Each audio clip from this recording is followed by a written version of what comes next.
శంకరన్న శంకరన్న శంకరన్న నిల్చోండి. రెండు వాళ్ళు ఏని చాలు వేయండి.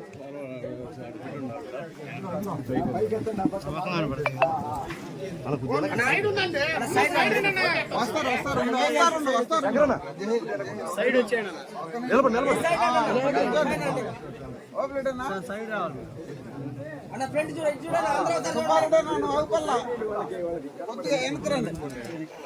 స్పేస్ తీసుకోండి.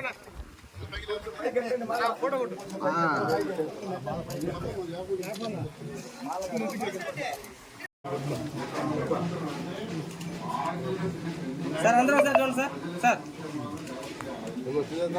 సార్ ఒకసారి చూడండి. చెప్పాలా మనిషిని ఎవరిచ్చారు? చంద్రన్న మా అన్న ఇచ్చాడు. ఈ దాంతో ఆయన రుణపడి ఉంటావు. ఇచ్చిన మాట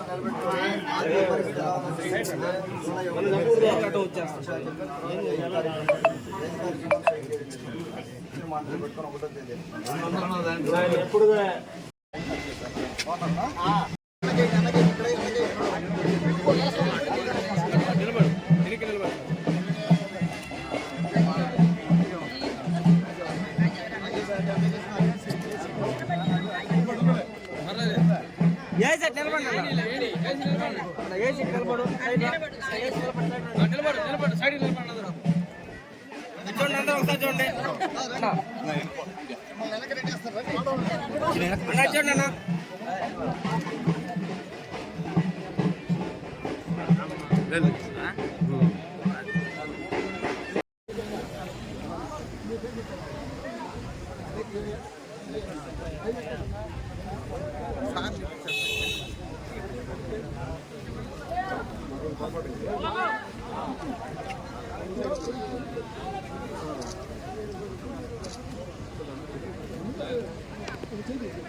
సురేష్ అన్న కొద్దిగా చూడు బిరుగా పైగా గట్టి మూడు వేసినట్టు.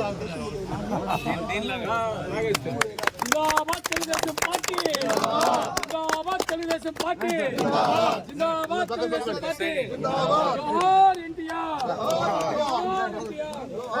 అందరికీ కూడా నమస్కారం. ఇక్కడికి వచ్చిన పెన్షన్ బెనిఫిషరీస్ కానీ వేదిక మీద ఉన్న నాయకులు, తెలుగుదేశం పార్టీ ఉపాధ్యక్షులు, మాజీ ఎమ్మెల్యే విజయరామరెడ్డి గారికి, అలాగే మండల అధ్యక్షులు రఘురామరెడ్డి గారికి, అలాగే గుండెమడగల నాయకులందరికీ కూడా, మన ఓబిరెడ్డి గారికి కానీ అందరికీ కూడా, ఇక్కడ ఉన్న నాయకులందరూ కూడా దయచేసి పిలవలేను. అందరికీ కూడా నా ధన్యవాదాలు తెలుపుకుంటా ఉన్నాను. ఒకటి, మనం తెలుగుదేశం పార్టీ అధికారంలోకి వచ్చాక మన అధినేత చంద్రబాబు నాయుడు గారు, అలాగే మన deputy chief minister Pawan Kalyan గారి జనసేన నుంచి, అలాగే బీజేపీ నాయకత్వం అందరూ కలిసి ఏదైతే మేనిఫెస్టోలో పెట్టడం జరిగిందో ఆ రోజున ఆ మేనిఫెస్టో ప్రకారం ఇచ్చిన మాట నిలబెట్టుకుంటూ జూలై 1వ తేదీన పెన్షన్ డిస్ట్రిబ్యూషన్ కార్యక్రమం చేయడం జరుగుతూ ఉంది. ఈ రోజున ఉదయం తెల్లవారుజాము నుంచి మనం తిరుగుతూ ఉన్నాము. అన్ని చోట్ల కూడా సచివాలయం ఎంప్లాయీస్ అయితే డిస్ట్రిబ్యూషన్ జరుగుతూ ఉంది. ఇప్పటివరకే చాలా వరకు కంప్లీట్ అయింది. వాళ్ళు సిస్టమేటిక్గా మిషన్ కానీ వాళ్ళు ఇచ్చే ధృవీకరణ పత్రం కానీ అన్నీ సక్రమంగా పనిచేస్తున్నాయి. వాళ్ళ ఎక్కడ ఇప్పటి వరకు అయితే ఎటువంటి సమస్య వినలేదనైనా 1-2 చోట్ల సమస్యలు వస్తే అడ్రస్ చేయడం